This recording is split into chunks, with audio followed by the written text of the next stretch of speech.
You're listening to the Bulldog Hour, getting you inside the Wilson football program with weekly game previews, recaps, highlights, and interviews. Now, here are your hosts, Joe Mays and Justin Raffoff.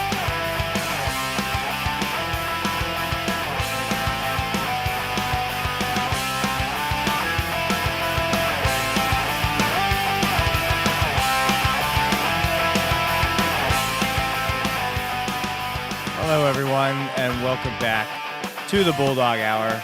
I am one of your hosts, Joe Mays, and here with me, as always, though not exactly in studio with me tonight, a lot of things happening, a lot of things going on, but we're bringing my co-host, Justin Raffoff, in. If I could get everything working, let's pull him up. There he is. Justin, how you doing? I'm good. How are you?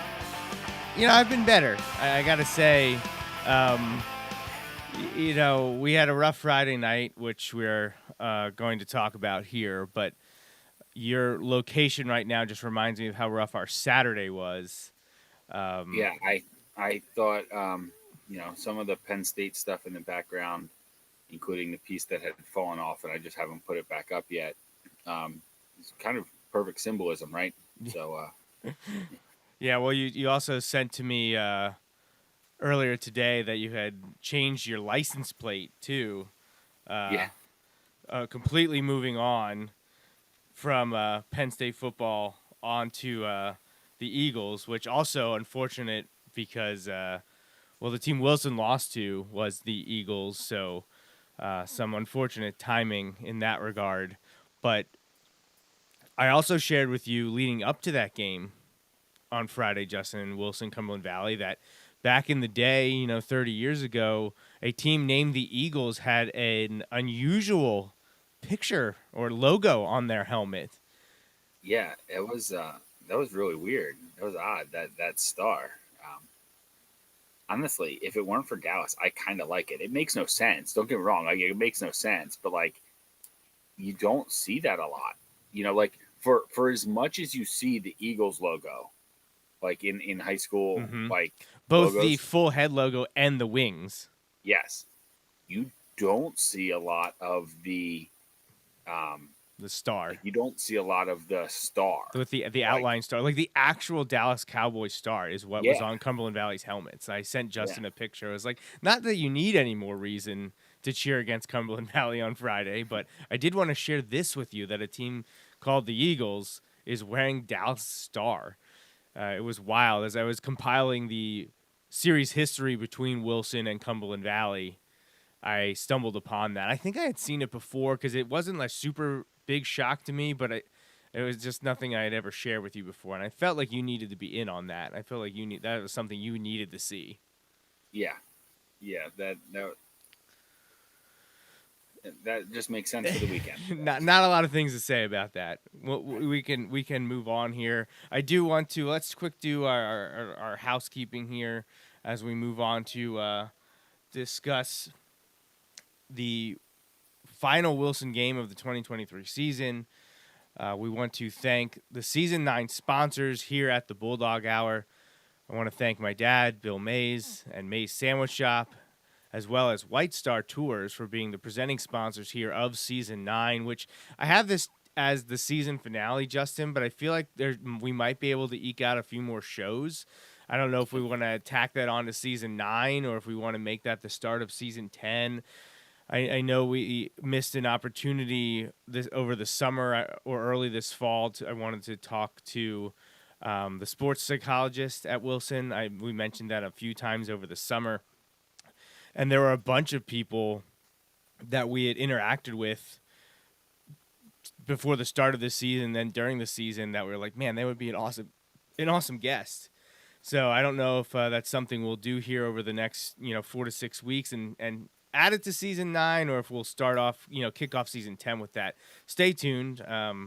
Season 10 is happening. I don't think Justin and I are going away anytime soon, so we look forward to another year of the Bulldog Hour and Wilson football, which will be the 80th season. And I already mentioned that the 80th season will feature an alumni flag football game. That was on a post-game interview we had a few weeks ago. We talked about that.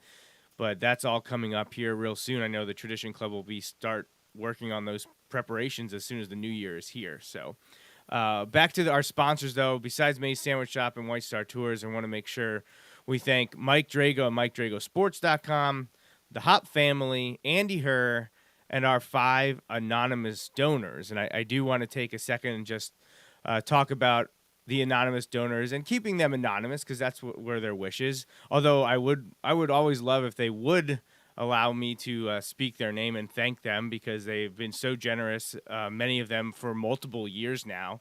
I appreciate that a lot. One of them actually is contributing to the show tonight. He filmed a video that we're going to use.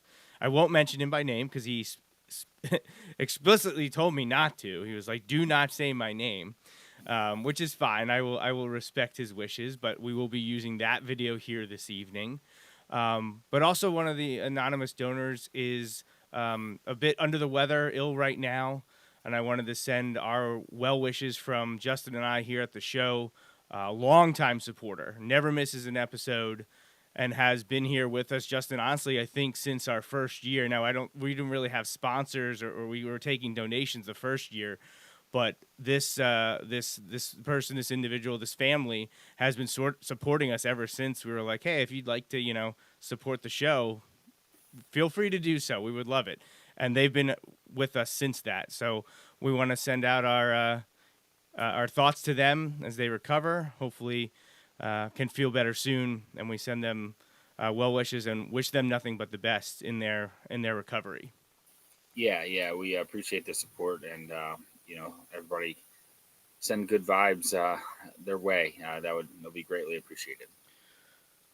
There are a few ways you can help us here at the Bulldog Hour, like those sponsorships, advertising, and the in-kind donations we've gotten over the years. BulldogHour.com is another place to go. Visit the website, check out everything that's on there. Bulldog Hour related, Wilson football related, history, heritage, stats. There's a whole bunch of stuff up there. Videos, pictures. It's a great place to go if you're a Wilson football fan. Also, make sure you're liking, subscribing, sharing, rating and reviewing us on YouTube, Twitch, and on the podcatchers. And then across social media, you can take advantage of those things as well, and listen to Justin. Yeah, like and share. It's a great way to spread word about the show. And it helps us figure out what you like. I don't have a live show graphic here because I don't know when the next Bulldog Hour live show will be yet. At worst, it'll be the end of February. That's generally when we kick off our seasons at the Bulldog Hour. That last Sunday in February has kind of been the time. So right after the Super Bowl, a week or two after the Super Bowl is over, you can look for us to be back for sure. If it happens ahead of time, I'll make sure to post about that so you can join us in whatever interview we're discussing. So, Justin, I threw up that home schedule, but that schedule is completely over now. Unfortunately, we're done. 10 regular seasons down, the playoff game over. Wilson coming out on the wrong side of that one, unfortunately. It was a tough game, back and forth. One of those historic Wilson Cumberland Valley has been played so many times. It's certainly the most played playoff game in the biggest classification. It may be the most common matchup across all levels. I don't know for sure, but this was, I think, the 14th playoff matchup between the schools. And it was the first matchup since the 2016 district championship game. And you had quite a moment again at the game, which I thought for a second you were going to pull off the prediction again, because we talk all the time about you talking to me at halftime when we're losing to the Eagles 14-0 at Hershey in 2016, and you just were like, "Hey, who we interviewing after the game?" And I looked at you like, "I don't know, man. We are not in this game right now." And 4 straight, and I'll use this properly, Justin, unanswered points for the Bulldogs in that one. And we came out on top, got to interview Coach Doms and talk to some players, and it was great. And you said the same thing at halftime of this one. You gave me a final score prediction and everything. And, well, after the play I'm going to show here shortly, I kind of turned and looked at you as we were closing the gap, and the mojo started flowing and the momentum was in our favor. I was like, man, is he going to do this again? Unfortunately, it didn't happen, but I thought there was a chance. I really did. Right. The way it was unfolding, I'm like, oh my gosh, this might happen. Unfortunately, we didn't get there this time, but yeah, it was a classic 4-5 game. Oh, You really know, was, yeah. I said that to you, and a couple things here and there, and who knows how it turns out. Unfortunately, didn't really go our way, but that happens sometimes, and it's unfortunate. And yeah, it was a tough one. So I think actually, coincidentally, the score was 20-14, which is the exact score that the last game played between Wilson and Cumberland Valley at Cumberland Valley. That was the final score of the game on your wedding night. What's that?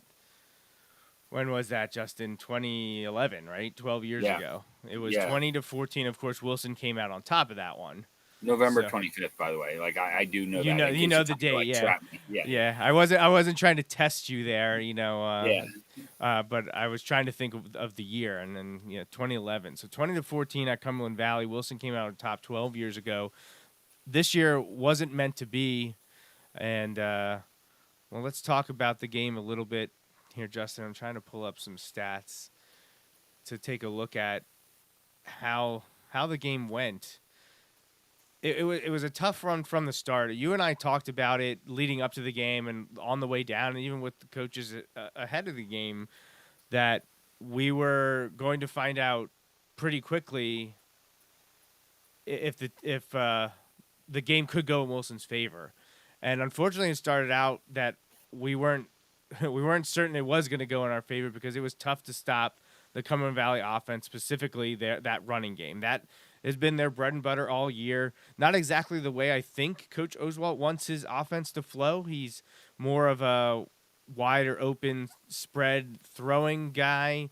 We played and defeated his Carlisle team a few years ago. He then went to Central York and was the head coach for a number of years before moving to his alma mater at Cumberland Valley.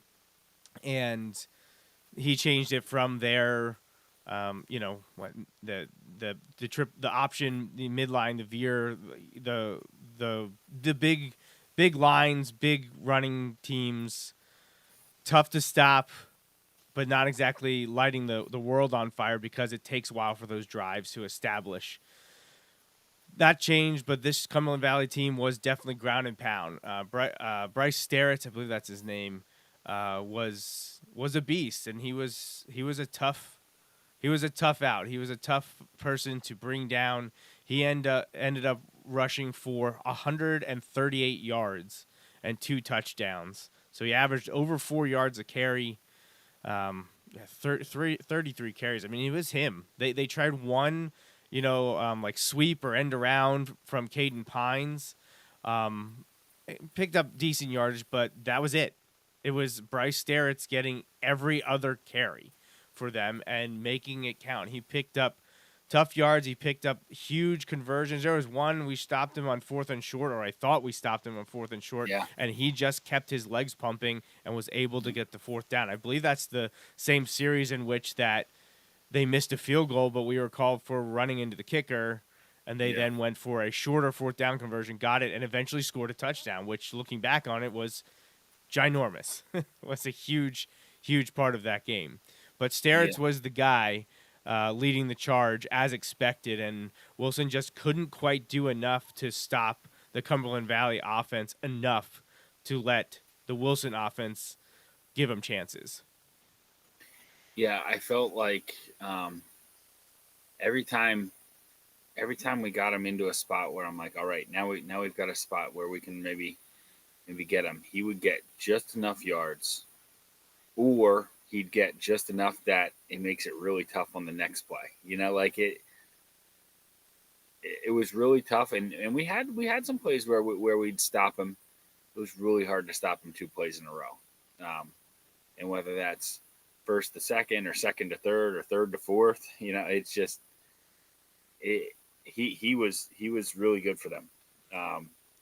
And you know what? I think that's kind of what they found this second half of the year. Like you look at it, I mean, maybe they tried that early, but and maybe some of those games early in the year, that's they fell behind, and you have to get away from it a little bit. I don't really know, but he's been their workhorse certainly the second half of the year, and you can see why they're a very good team, and yeah, I felt like it was a pretty evenly matched. You know, he had a standout game, but you know, just he and their team were able to make just enough plays.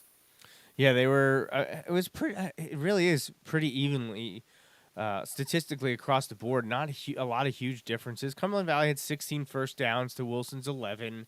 Rushing yards, that was a big difference in the game. Only 35 for Wilson, 145 for Cumberland Valley. Passing yards, though, Wilson doubled up. Cumberland Valley 156 to 78. Wilson attempted 27 passes. I'm honestly shocked that the Eagles attempted 19 passes with the way Sterritz was going. Now, maybe it's just, keep the defense honest, I guess, so you can't stack the box with 8 or 9 defenders to try to bring down Bryce Sterritz. But honestly, at times it didn't matter. He was running through and over guys repeatedly, especially at the beginning of the game and then the beginning of the third quarter. Coming out of halftime for the drive to go the way it did, I feel like it had to be close to a 10-minute drive to open. I feel like I thought it was just over 8. Was it just over 8? It felt like they used almost the entire third quarter. And a few people on the sideline with me as we're taking pictures said that they're going to use the entire quarter before they score. And they got awfully close to doing that. They had their possession time was almost 11 or just about 10 and a half minutes more than us. So, which you think, 10 and a half, but when you're talking 12-minute quarters, 10 and a half minutes is a lot of time. So it was quite big. Not a lot of punts in the game. Wilson actually only punted once, but Wilson also went for it on 4 fourth downs and was only able to convert 1, whereas Cumberland Valley went for it 4 times and converted 3 of them. Well, and the one we converted, was that the 4th and 20-some when Nick ran? Yeah, right. One of the best plays of the – so really Wilson's superstar of the night was special teams. Wilson's special teams were fantastic. I would say Wilson won that phase. Unfortunately, it's only one of 3 phases, and the other 2, I don't think we came out on the better end of those. We didn't put up more points than them, so I don't think offensively you can say we beat them, and defensively we couldn't stop them at times. We came up with a few good moments, but just not enough. But special teams were great. They blocked a punt for a touchdown, which was huge and really kind of stopped the game from getting out of hand. At that time, Cumberland Valley was up 20-7 and looked like they were just going to hog the ball, and this was it. This was the way the game was going to end. They were just going to basically run out the clock, maybe do another long drive, get another touchdown, and it wouldn't look like we put up much of a fight. But in addition to that, we had that fantastic fake punt that Nick Fiorini converted for a first down, which I think, like you said, was 4th and 20, and it was deep in our end too. It was deep in our end of the field. A beautifully executed play, beautiful call.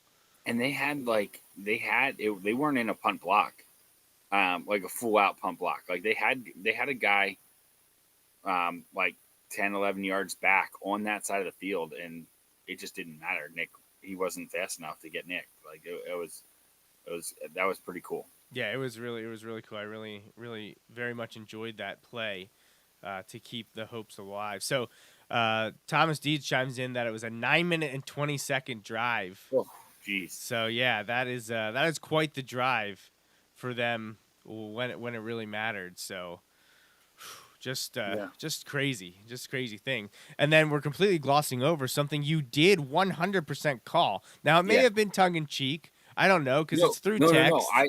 I was 100% on it because of the personal foul. Like, and we're at that position. I 100% believe in high school. Well, let me rephrase that. I have enough confidence in our team that if we're kicking off from their 45, we should onside it, because worst case scenario, they're probably getting it around their 35, which isn't a huge difference. Like I'm all for it. So when we were kicking off from the 45, I know Ben can kick that out of the end zone, and that's fine. But if you're saying it's a guaranteed they get it at the 20, or there's even maybe a 35% chance, let's say 1/3 in high school, just because there's more chaos in high school than there is, in any other. Well, I shouldn't say any other, but in the levels that are going to be higher, that you're going to be watching a lot of games. Mm-hmm. So I'd put it maybe at a 1/3 chance that we can get the onside kick. I'm rolling that 1/3 chance. Not every time, but anytime I'm kicking off from their 45, I'm probably taking it. Well, if you're a betting man, you would have won big on that because you texted that to me. Basically, as soon as we had scored and kicked the extra point, you're like, onside kick. Onside kick. Do it right now. And they did. And Wilson recovered. Unfortunately, a few plays later, we fumbled and ended that. Now, you can't let that take the wind out of your sails because it was kind of like you were playing with house money. You weren't supposed to have the ball. You did. It's deep in their territory now. It sucks that you lost the fumble, but, you weren't supposed to have the ball. So don't let it impact your play. Right. But there's 7-7 at that point. Cumberland Valley would drive down the field and score. Before halftime, it was 14-7 at halftime. But the biggest thing was we needed to stop coming out of half. We needed to slow them down, and that's what didn't happen. We already talked about that 9-minute, 20-second drive to start the third quarter, getting the touchdown, making it 20-7. Their kicking game was an issue, which you were like, I hope that comes back to bite them. Right. The missed extra point, but in the end, it didn't, unfortunately. But I do have a video here. Like I said, it is from one of our anonymous donors here at the Bulldog Hour, and I did also post this across social media after it happened because, unfortunately, I had, as a photographer, I'm always choosing where do I need to stand, where do I need to be so that I can get my camera in the right position to take a interesting picture of the events unfolding on the field. And I chose wrong on the punt. I decided to stay down closer to Edison so that I could get him fielding the punt and maybe taking off to the end zone. So I missed the blocked punt and recovery into the end zone. Thankfully, there's another photographer there for Mike Drago who got it for him, but we also had a supporter of the show there, and he sent immediately the blocked punt by Christo Hunsaker, recovered by freshman Monty Greer for the touchdown. Huge play in the game. And I'm going to show that here now as we talk about the play. So this is going to loop around, so if you don't see it clearly the first time, and it's vertical and zoomed in, so it's a little grainy, but what a play by Christo. Perfectly executed punt block. They both chased the ball. There's really no Cumberland Valley guys even around to do anything. This was going to be a Wilson ball the whole way. And Monty Greer is credited with the recovery and his touchdown. His first varsity touchdown comes on special teams in a playoff game. It's got to feel good as a freshman making a meaningful impact on the field. And you could just feel the energy change as soon as that happened. Yeah. So it was a huge play, and it did feel like things were going Wilson's way, that we were gonna be able to do something about it. And Wilson did get the ball back a couple more times and just ran out of time, and weren't able to make the plays when it happened. But thank you to the Bulldog Hour supporter and donor for filming this and letting me use it here on the show and across Wilson's social media. He told me, he's like, I never record video of the games, but something just told me I needed to start recording, and I'm certainly glad he did, because I didn't have any good angles of the play in question. Yeah, it's pretty awesome. And I'm going to keep playing, Justin, because unfortunately with how busy things were, we got home super late Friday, and then I had to work on Saturday, and a whole bunch of other stuff happening for you and me the last few days. I haven't gotten to work on my pictures. It's also probably partial on me that I didn't make time to do it because it just means the season's over. Like it's, it sucks. It does. It's my favorite time of the year because I love taking pictures and sharing the pictures, hoping to catch the kids, excitement and joy. But unfortunately, I always capturing their tears and disappointment on Friday night. So that was rough. I will get to the photos, but the reason I bring that up is because, well, one, people wondering where they are. They're coming, trust me, and they're not going to be an afterthought. They will be posted probably tomorrow night. But because I don't have the photos, I didn't have a proper slide for player of the game. But I'm letting this video keep playing because Justin, the player of the game, has got to be Christo Hunziker, because that was the biggest play of the game right there. Just the way that shifted everything in our favor. Even if we weren't able to finish and come out on top, it gave life to the team it felt really lifeless at that point, because the third quarter we barely had the ball, couldn't get anything going. We're now in the early fourth quarter with there just seemed to be nothing on the sideline. Everyone was just like, this is it, this is over. And all it goes to show you, even down 2 scores, you can make a game-changing play at any moment. You're never out of it. And that's the one thing I think we could take away from this team, especially over their last 2 games. They were never out of it. No. They would love to say, things could go better because they didn't win either of those games, but they never were out of it. They just kept fighting. And this is a prime example number 1 of this hustle play, a perfectly executed punt block by Christo Hunziker. And he is our Bulldog Hour player of the game for the playoff game at Cumberland Valley. Yeah, and like you said, kind of exemplified over the last 2 games. Didn't really go how we wanted them to, but the team kept fighting each time, and sometimes that's how it goes. It's never fun. No one wants to lose, but they talked a little bit about that. Some of them were talking about that after the game. Some of the people around. That's the kind of crappy thing. Wilson is good enough where a lot of times we're going to make the playoffs a lot more than not. And because of that, anything short of a state championship means you're walking off the field with a loss. Yeah, I mentioned that, I think, to Joe Wolber. I said only 6 teams get end their season with a win. That make the playoffs. I know you could win your last game of the year and not make the playoffs, but I don't think anyone wants that.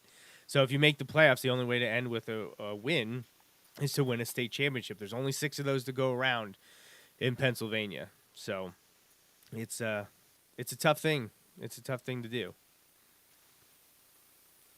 All right, a couple more stats here. Jackson Wagner finished out on top. Defensively, he had 6 tackles throughout the game, half for loss. Edison Case, 5.5. Adam Woods, 5.5. Adam made a great play at the goal line. It broke up a pass basically in the end zone. It was right at the goal line. It would have been a touchdown, but he dislodged the ball. Unfortunately, they scored on a few plays later, but it was a great play by Adam, another senior. Jack Dendel, 4.5 tackles. Adam Woods was credited with 2 pass breakups, so good game all around for him. I think the other one was the big pass play right around the 50-yard line on their side. I think he got credited with one there too. Derek Reiniger had a tackle for a loss. Christo had a tackle for a loss in addition to that block. Maddox had 2 tackles for loss. I texted you about that twice, and I can't remember if they were both in the first half or – I think they were. I think they were both in the first half. Cumberland Valley tried to run this little wide receiver screen, and Maddox was on it both times they ran it. Immediately, he shifted through the attempted block and made the play. And I texted you, and I said someone was paying attention during film study this week. Yes. He knew about it right away. I mean, he's really athletically gifted, so maybe he was just able to make the play without absolutely knowing it was coming. But with how quickly he reacted, it seemed as though he made that read because he had seen it on film. Right. Yeah, it certainly appeared that way because, like you said, he saw it and blew up and made a great tackle both times. He also had Wilson's lone offensive touchdown on a reception from Tommy Hunziker in the first quarter. Nick Fiorini didn't get to play a lot of defense over those last few weeks. He's dealing with an illness, but he was back on the field at the end of this game when Wilson needed a stop to even get the ball back. and Nick flew through the line and made a great tackle for loss.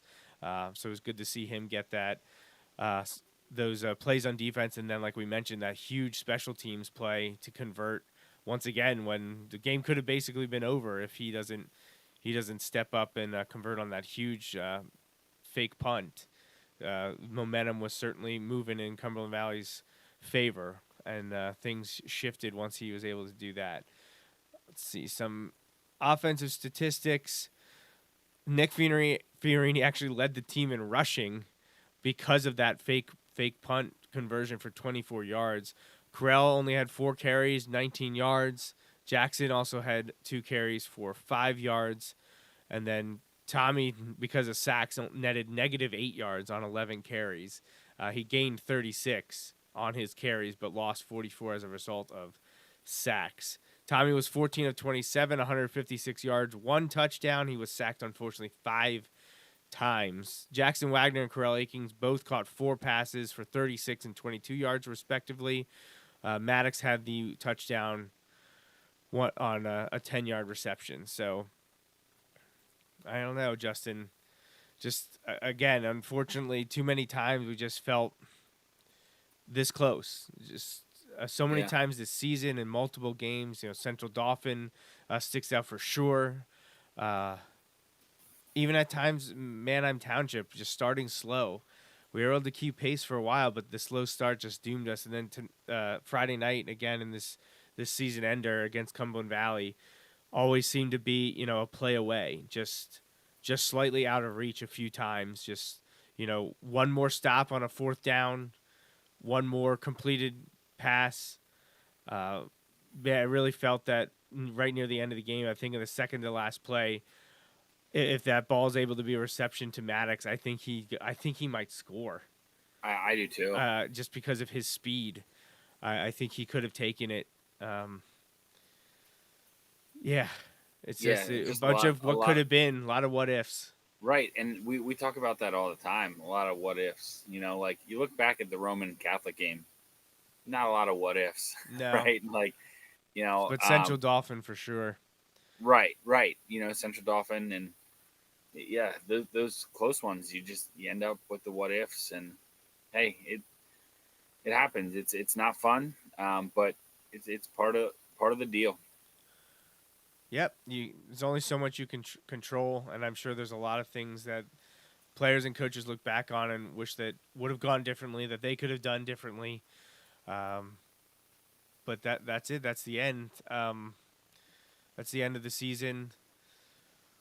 I'm trying to look over. I know we've been talking about some season-long, year-to-date cumulative statistics. Christo Hunsiger was the team leader in tackles for the season. He's credited with 51.5, as well as the most tackles for loss at 9.5. He was the team's leader with 3 sacks. He's a junior. He'll be back. Cam Zullinger tied for second on the team in sacks with 2, with Mike Glover, a freshman. Austin Valjukevich had 1.5 on the year, and Brady Klein had 1. So that group, the only one not coming back is Austin Valjukevich. So there's a bright spot, silver lining we can look at looking ahead. Some of our defensive guys will be returning next year on the edges at end and outside linebacker. I feel like there were a lot of block kicks this year, Justin, in our favor. Yeah. I think it looks like 5 block kicks. I know. Jonah's credited with 3. I actually think he and Jack tied with 2 each, because I believe the one at Hempfield, Jack got. I have a picture of Jack getting a piece of that one. I think in the stats here they gave it to Jonah. He's listed as having 3. I think that one should belong to Jack, though. But still, Christo, Jack, and Jonah all getting their hands on kicks this year, which was great. And how about that one Jonah just caught? Yeah, at the beginning of the year. Again, changing momentum. Like Wilson was out of that game against Roman Catholic. They looked like they were going to run away with it, and Jonah just caught the ball out of midair and took off and scored a touchdown. And gave us an opportunity to stay in that game. Yeah. Phenomenal play by him. All around. That was fun. That was when that happened the first game of the year. I was like, man, we could see that a few more times this year. Didn't get any huge run backs like that for touchdowns, but Cristo getting the block and then Monty scoring the other night. So two block kicks for touchdowns. I will take that. Let's see more of that. That'd be great. I think we talked about it, Justin. I think Tommy Hunsaker moved into second place on the single season touchdown passing record at Wilson. He had the one to Maddox on Friday night, which would give him 24 on the season, which means that he went and surpassed one of his coaches, Chad Henne, had 23 as a junior in 2002. I believe the other was Caleb Brown, I think, was the one that had 23 in 2020. I think that's who Tommy passed. Just behind Jake Templin from 2014, he had 30. So, which again, we talked about this a number of times, but that 2020 year by Caleb is crazy. Some of the numbers he put up. Only playing 7 games. Yeah. Well, actually less, because he missed the game because he was injured. Yeah. He missed at least one, I think. So, yeah, that was quite a season from Caleb for sure. Tommy finished with 2,230 yards, 24 touchdowns. He averaged over 200 yards a game, 202.7, and his quarterback rating was at 172. So it'll be interesting when I can pull out the stats book and just see where all that ranks in terms of quarterbacks. Oh, actually, I have the stat book right here. So, you said it, forgot. and I could see it. I forgot I brought it home. Let's see where some of those things. Where does that stand? All right, Wilson quarterbacks. Well, I don't have the career quarterback rating. I have the career yardage here though. So 2,230 career yards gets him. Oh no, that's not career. Because he threw for, almost 1,100 last year. Yeah. So I think he's going to fall just short of Eric Hetrick at 5. I think he's going to be like 3,300 some. So he jumped past Tony Sapolo. He should be sitting alone in 6th for that. Let's see some single season information here. Quarterback rating in a season. He's going to be, 172? He's going to be 3rd on that list. Behind Sapola and Hectrick as well. And he'll just pass Caleb Brown for that. Passing yards, 2,230. He is second place. He passed Seth Klein, but fell just short of Zach Zweizig, who had 2,326. So he was 96 yards away from tying Zach Zweizig for most passing yards in a season. So, I mean, we said it multiple times. Tommy Hunsaker had a fantastic year.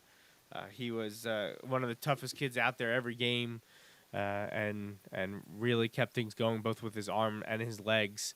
Great to have him for 2 years, and wish him nothing but the best at basketball, and then certainly in baseball this spring. And it was a lot of fun, Justin. I don't know how much we want to talk about 2024. I feel like it's probably something we save for February. At least player wise, things like that. There's a few things bouncing around out there for schedule next year. I know that's not finalized yet. So I don't know if we want to dive into that until things are concrete. There's so many unknowns there. Yeah, so there's currently an opening, game 1. I think that's August 23rd would be the game. It does not appear Wilson will be renewing with Roman Catholic, so that leaves the opening game open. Game 2 will be at Central Dauphin. Game 3 is open. I do not have a replacement for this year was Cheltenham, had been MLK. We don't know what's happening there yet. And then the league schedule is set. I believe it is just going to flip-flop what it was this past year and 2 years ago. Same opponents. Section 1's not changing with classifications or realignments. It's the same teams as it has been the last 2 years. So it probably would just make sense to keep the schedule the same. I don't know why you would move those teams around why create issues with scheduling when you don't need to. And the biggest thing I think, Justin, to come out of this near end of season stuff was that the LL League is instituting mandatory Thursday, Saturday games for each section. 1 week, each section has to play their games on Thursday or Saturday instead of Friday because of the official shortage, which is unfortunate because it throws off schedules. People don't like that, but if you don't have the people to officiate the games, you don't have much of a choice. For Section 1, that is going to be in Week 4, which is our game against Reading High, and it's to be at Reading High, so they're the ones in control of determining when that game will be played on Thursday or Saturday. I'm fairly certain that it is going to be scheduled for Thursday. At least that's the way the athletic department seems to think it's going to be. I also wonder if Albright is home that week. It is. Oh, then it certainly won't be on Saturday then, yeah. So that might be the determining factor all around. So giving you a lot of notice, actually literally 10 months notice to the day, because on September 12th, 2024, September 12th, 2024, if you want to watch the Wilson football team play Reading High, you're going to have to do it on Thursday. That's when it's going to be. I know there's been some people talking about, like, it's not right, it doesn't make any sense, player safety. If you don't have the officials, it doesn't matter. And the player safety thing falls short on me because we see weird weeks all the time because of weather. Right. It is what it is. This past year, Wilson played new opponent on Saturday, also played them Monday, and then had to play again on Friday. Right. It just happens. It's not like we're asking them to play Wednesday and Friday or Thursday and Saturday. There's games in between. It is what it is. Obviously, player safety is very important. That's literally why we didn't play an opponent this year, because they weren't able to practice because of excessive heat in Philadelphia. So it's certainly at the top of a lot of people's minds, but you also need officials to play football games, and there just aren't enough around. So Wilson, like every LL team next year, will be playing either a Thursday or Saturday game. It looks like it'll be a Thursday, and that's Game 4, the first game of Section 1 play at Reading. So also the possibility that Mifflin may be a 6A team next year. Yeah, so that was the next place I was going to wrap things up here to get our hour in. The PIAA does a new classification alignment every 2 years. It's still 6 classifications. It's just how many teams are in each classification. The biggest thing that's changing this year is each school district now has to count the entire population that is not physically in their school, but lives in the district, that goes to virtual learning, remote learning, technical trade schools, but are still part of their district. So this you have to count 100% of those now. The old rule was 10%. So if you have 100 kids that do that, the virtual learning, all those different options, if you had 100 kids going that route, you only counted 10 against your athletic numbers when they're calculating that with the rest of your enrollment from grades 9 to 11. This year, though, you're counting all of those. So all of a sudden, you're adding 90 more kids if you are a school that has 100 of those virtual homeschool learners. That could bump you up a classification. It also depends on co-op numbers. That's not new. That's always happened. But you get 50% of the enrollment for the school that you're co-oping with. Well, if they're now counting more virtual or homeschool people, your co-op number is now going to jump up. Even though you're only counting 50%, 50% of a bigger number is a bigger number for you as well. This is high-level math here, Justin. I was going to say math is math. Let's made the show a few times. And according to preliminary numbers, this has not been officially released by the PIAA. That'll be coming in the next 2 to 3 weeks. But Mike Drago has the enrollment numbers for Berks and Lancaster-Lebanon schools, the numbers that were submitted to the PIAA. And the classification parameters came out about a week or so ago, and you can put 2 and 2 together. If you have the parameters of this number and above is 6A, you can figure out if you have those enrollment numbers, like Mike does, who's going to be in what classification. The biggest thing is it appears that 6A, which had, I think it's 19 schools this past 2-year cycle that is ending at the end of this school year, starting with the fall of 2024 and continuing through the spring of 2026, so the 2024 and 2025 football seasons, 6A will be jumping up in District 3 from at least 19 teams to 21. And the two additions in the LL Burks area will be Governor Mifflin. I think quite reasonable to say that that's a 99.9% certainty because there are multiple kids above the threshold. The threshold is 620 male enrollment from grades 9 to 11, plus your co-op, which Wilson doesn't have, plus your homeschool virtual people. Wilson was always going to be 6A. That was never going to change. But Mifflin has been down at 5A for a while now. Actually, I think ever since 5A became a thing in 2016. So they're jumping up. But also, it appears, and this one is, I don't want to say this one is definitely happening. It appears that way. Remember what I said. The cutoff 620 and above is 6A. Exeter reported an enrollment of 619.5. The 0.5 comes from their co-op with Antietam. According to Mike Drago, the PIAA, one of their directors, said they round that number up. They do not leave it at the half. So Exeter's enrollment figure will be exactly 620, which is the cutoff for 6A. Making them the smallest 6A school. The smallest 6A school.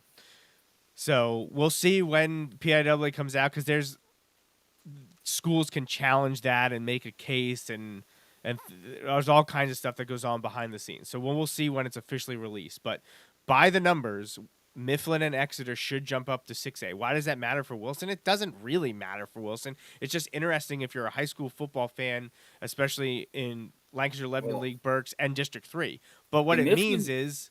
The Mifflin one could matter. Because that's true. That's true. The Mifflin one matters for us because we get a bump in power rating points now for playing Mifflin, especially if we would win that rivalry game. That's a power rating bump that this year would have had us hosting Cumberland Valley on Friday and would have closed the gap even with the 3 seed because of the power rating bump by beating a fellow 6A team. So Justin's absolutely right. Wilson Mifflin is even more important now than it has been the last few years since the 6 classifications went into effect before the 2016 season, because Wilson Mifflin now gives us an opportunity for more power ratings points. We could also now meet Mifflin in the playoffs, and now we can also meet Exeter in the playoffs if they are indeed 6A. And like I said, that'll be out in the next 2 to 3 weeks, and that's something we can update everyone on. The next Bulldog Hour, be that probably no later than the end of February 2024. So it will be interesting. I think 2 times ago, Mifflin missed out on 6A by 1 male student. And I remember posting about that Mifflin was almost, a 6A school that we would have gotten more power rating points for and could have played in the playoffs, but they were 1 student short. Now it looks like they're moving up to 6A, and Exeter might be right behind them. There's a chance that the Mid-Penn or York schools could also see someone bump from 5A to 6A, which would make 6A playoff availabilities up to 22 or 23 schools. And there's a chance if that happens that you could see the playoffs increase from 8 teams to maybe 10 teams. So you could see that I believe would give the top 6 seeds a bye, and then seeds 7, 8, 9, and 10 would play each other in the first round. So that I have no idea if that's on the table. It's something that could happen, though.